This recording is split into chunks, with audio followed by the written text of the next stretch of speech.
So on our Drive for Innovation stop at Xavier Preparatory in Phoenix for Girls Have IT Day, or I guess Girls Have IT Day, we were honored to have Eliza Nelson, an FAE with Avnet, locally here in Phoenix, come out, and she actually presented to the girls. I get to go talk to all these different engineers who are doing all sorts of different kinds of technology. I talk to people who are designing very high-end radio systems for the military or satellite systems, but I also talk to guys that are making little widgets.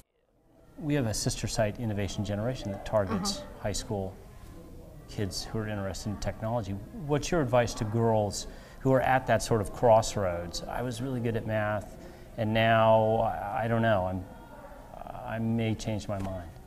Just, you gotta have confidence and go for it. Because you'll run into a lot of people who will say, oh, well, you have some interest in math, so let's put you into interior design or architecture or one of those more technical but more artistic fields as well. They just have a tendency to, adults around you have a tendency to funnel you that direction. I had counselors at school, if I hadn't had the support of my parents saying, choose what you want to do and do it, you know, I had people telling me, oh, you're so much better at the liberal arts. I had English teachers who were mad at me and mad at my parents because they thought they had forced me into doing engineering.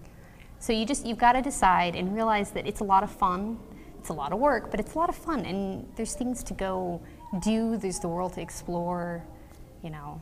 You get to play with hands-on widgets and toys every day, you know. Is there a role for role models, I guess? In other words, what I'm asking is, if there's a more public face for women in engineering. One of the people my dad worked for was a woman who befriended the family when I was too young to even know what I'd be interested in.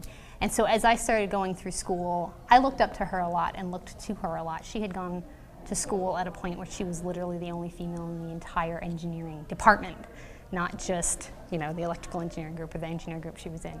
You know, and talking to her and seeing that she had made it and that she had made it, she was in a management position, that she, you know, put up with whatever went on and had that, you know, it gave me that confidence that, well, if she could do it when it was harder, because it's not as hard as it used to be, you know, then I can do it too now.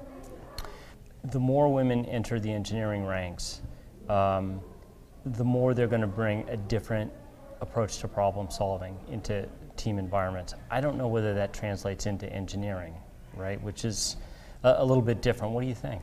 I think so. I mean, there's a point where I don't want people to assume that I've got different ideas because I'm female, but I know that I do approach things very different from any other engineers that I have worked with.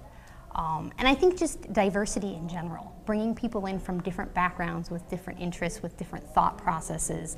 And, you know, if you have a predominantly male group, they're going to eventually sort of start to think along the same lines.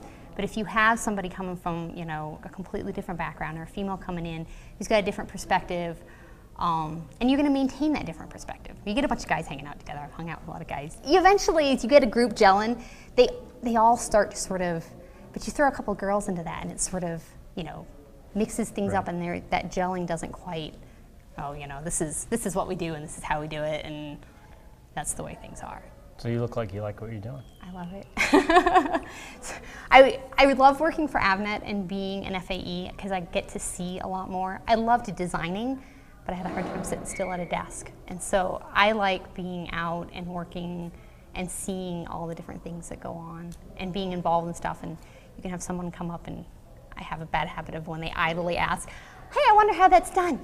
You know what? I know what components go in to make something like that happen. And I think it's cool to know that background on things.